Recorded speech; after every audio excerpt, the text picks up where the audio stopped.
So Hayden basically says, well, mainstream financial markets are scammy too, so I'm going to get mine with an even more brazen scam. Coffee, of course, correctly points out the answer to financial fraud is better laws, enforcement, less corruption, but Hayden's already made up his mind. Since the big banks are imperfect, we should just give up on policing things like rug pulls, insider trading, and outright theft. Now, that philosophy actually seems to me to be pretty core to the ethos of Trump 2.0. It's a dark nihilism that effectively says, look, everything's bad, so let's just make it worse. Since the financial system is gamed by insiders, let's just go full open scam. Since money has infected politics, let's just take open bribes. Since we've been hypocritical about international law, let's just revert to pure barbarism. It's an ethos that I think is very much at the core of the anarcho-capitalist ideology that Elon and Project 2025 architect Russ Vought have infused the second Trump administration with.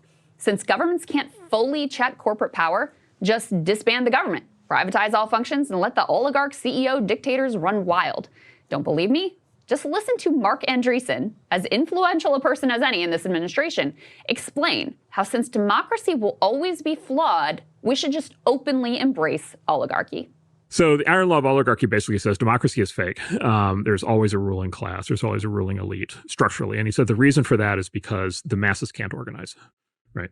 What's the fundamental problem? Whether the mass is 25,000 people in a union or 250 million people in a country, the masses can't organize. The majority cannot organize. Only a minority can organize. And to be effective in politics, you must organize. And therefore, every political structure in human history has been some form of a small organized elite ruling a large and dispersed majority. Every single one. And so basically, the presumption that we are in a democracy is just sort of by definition fake. Now, good news for the U.S., it turns out the founders understood this. And so, of course, they didn't give us a direct democracy. They gave us a representative democracy, right? And so they built the oligarchy into the system in the form of Congress and the executive branch and the judicial branch.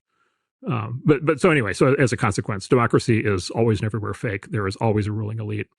And basically the lesson of the Machiavellians is you can deny that if you want, but you're fooling yourself. The way to actually think about how to make a system work and maintain any sort of shred of freedom is to actually understand that that is actually what's happening. So the basic message here is democracy is fake. So just give up on letting people have a say and embrace your billionaire overlords. You can see how this ideology, also tied to the ideas of Nick Land and Curtis Yarvin, the so-called Dark Enlightenment or neo-reactionary movements, how this provides a very convenient philosophical backdrop for Elon to execute on his own plans and personally selected goals for humanity. Elon, he wants total power, and this ideology provides him a pathway to exactly that. I've been reading Walter Isaacson's biography on Elon. One thing you really get is how he has personally cast himself as the savior of humanity. Launches SpaceX. It's a sort of insane boondoggle at the start. He believes he must personally guarantee humanity's future as a multi-planetary species. Never mind that none of us voted for this CEO dictator king to destroy the lives of working class people in order to chase his Martian dream. If Elon's multi-planetary goal takes shredding the Constitution, so be it. If it takes sentencing kids with HIV in Africa to death, so be it. If it takes hijacking the entire resources of the United States government to funnel into SpaceX, so be it. But in order for the public to just sit back and watch their data and their tax dollars and their voice in our government all plundered by the richest man on earth, some critical mass has to be convinced that the government wasn't really worth saving anyway, that their voice in our government and their rights that are protected by that government were not really worth preserving after all. That perhaps all those things were fake to begin with, as Andreessen wants them to believe. And the role of this ideology of nihilism is to persuade Americans of exactly that. And look, I actually understand some of the appeal. There's a feel of honesty to this level of nihilism, to saying, as Hayden Davis did, well, the insiders always come out on top, so why not just celebrate it? Or democracy never can be perfected, so let's just embrace our oligarchs. It's an appeal that has kind of always been at the core of Trump, helps to explain why, even though he lies more than probably any person I've ever known outside of Elon, why so many people continue to view him as an exceptionally honest politician. He doesn't bother to hide his schemes, doesn't bother to hide his crimes. He will just say, we want Ukraine for the rare earths, rather than dressing it up in democracy language. He will just say, we're going to permanently remove every Palestinian from Gaza, rather than pretending that some sovereign state for Palestinians is just around the corner. Rather than doing a little insider trading a la most of Congress, he will just launch his own shitcoin to openly scam his own people to the tune of billions of dollars. Rather than spin the truth in a way that's shady but still has some connection to reality, he'll just make shit up out of thin air and really doesn't care if you know it, that it's an out-and-out lie.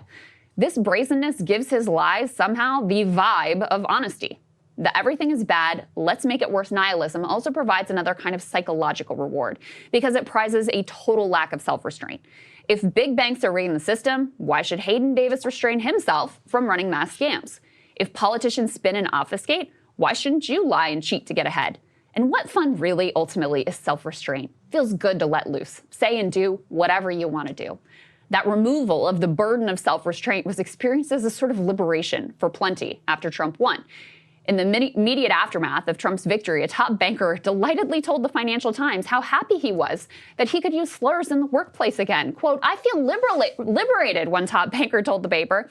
"We can say the R word and the P word without the fear of getting canceled," except he actually said them. "It's a new dawn." In fact, the most celebrated quality in Trump world is shamelessness. The more you're willing to openly contradict previously held beliefs, operate with total and complete hypocrisy, the more successful you're going to be. The more you can turn off your feelings of empathy, concern for others, the more based you are. So you can, as Elon has, brand yourself as the ultimate guarantor of free speech in one breath, and in the very next call for journalists at a troublesome media outlet to be jailed. You can, as Trump did, position yourself as the party of workers as you gut every aspect of worker rights.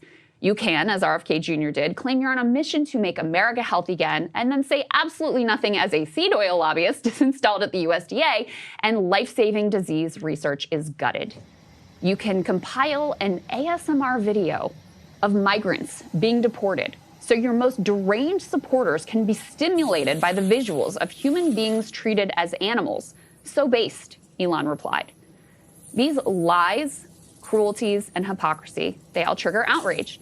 An outraged generation is the most valuable currency in Trump world. Those with the shamelessness to trigger the most of it rise the highest. But at the core of all of this is that ethos that since the institutions let you down, you may as well have a bacchanal burning it all to the ground, letting your own worst impulses and those of the society and human nature itself run wild. It's whataboutism brought to its logical conclusion. Since Hillary sent emails on a private server, how can anyone complain about Elon and his hackers downloading all the data of the entire federal government? Since the insiders always come out on top, why not just give the insiders everything up front to begin with? Since the voices of the masses were being drowned out by the wealthy, just hand over all the keys to the wealthiest person on the entire planet.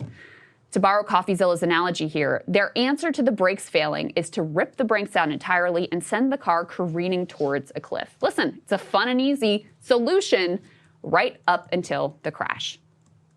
Much harder, of course, is the work of building up institutions, making them strong, making them credible. Much harder is checking the rich and the powerful, bringing back a balance of power to working people.